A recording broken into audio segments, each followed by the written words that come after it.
এয়া ৰান্ধিবলৈ মই বস্তুখিনি যোগাৰ কৰি লৈছোঁ। শ'ল মাছ 4 টুকুৰা লৈছোঁ।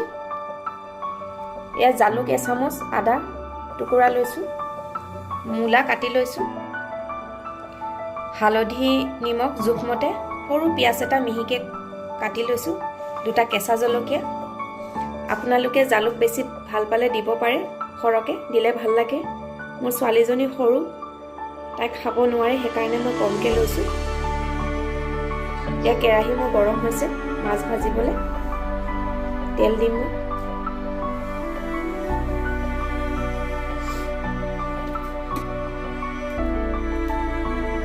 তেল গৰম হৈছে, মই মাছ ভাজি ল'ব।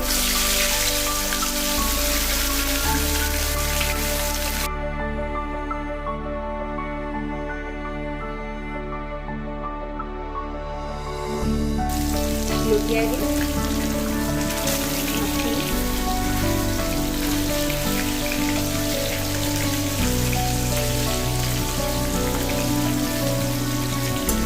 মাছকে পিছ টানকৈ নাভাজো, টানকৈ ভাজিলে ভাল নাপাওঁ।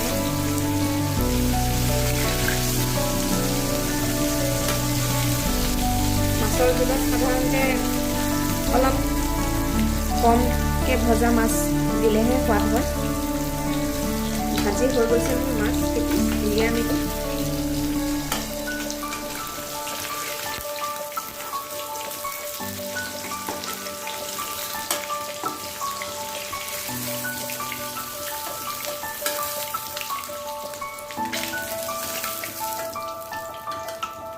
তেল সৰহ হৈছে, মই কমাই লওঁ।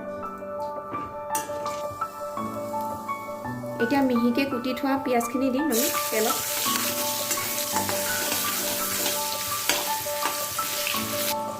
পিঁয়াজ ভাজি হোৱালৈকে আমি আদা খুন্দি ল'ম।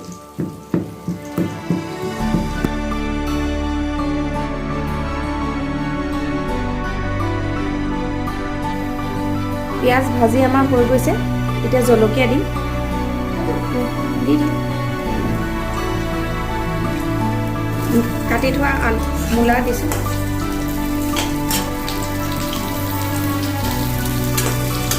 জোখমতে নিমখ আৰু হালধি দিম। নিমখ হালধি দি দিম। নিমখ হালধি হালধি আহি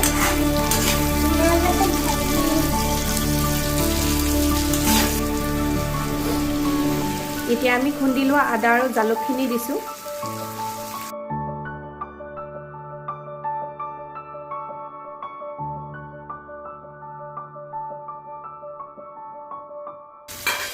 জুইটো কমাই আমি ঢাকোন মাৰি সিজাম মূলাখিনি।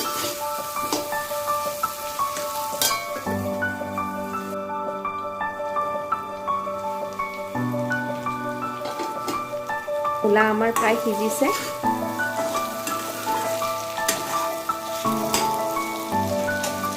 এতিয়া আমি জোখমতে গৰম পানী দিম।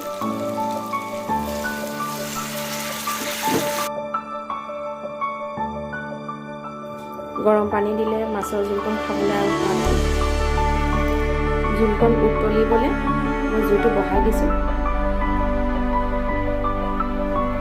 গৰম পানী সেইকাৰণে সোনকালে উতলিছে।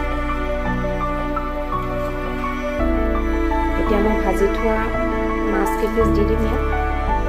উতলি থকা মাছৰ জোলত ধনিয়া পাত ছিঙি দিলে খাবলৈ বৰ সোৱাদ হয়। 5 মিনিট সময় সিজাইছোঁ ঢাকোন মাৰি। কোমলীয়া মূলা সোনকালে সিজে। এতিয়া উতলিছে ইমান ধুনীয়াকৈ। মই ছোৱালীয়ে ছিঙি দিয়া ধনিয়া পাত এতিয়া দিম। উতলি থকা মাছৰ জোলকণত ধনিয়া পাত ছিঙি দিলে সোৱাদেই বেলেগ হয়। তাতে ঘৰৰ ধনিয়া হ'লে কথাই নাই। এয়া মই ছিঙি দিছোঁ।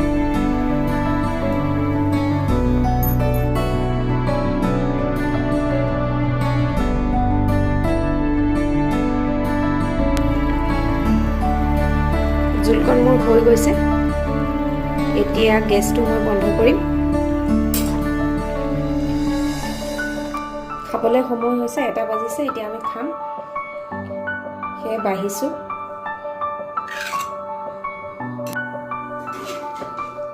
এয়া আমাৰ পৰম্পৰাগত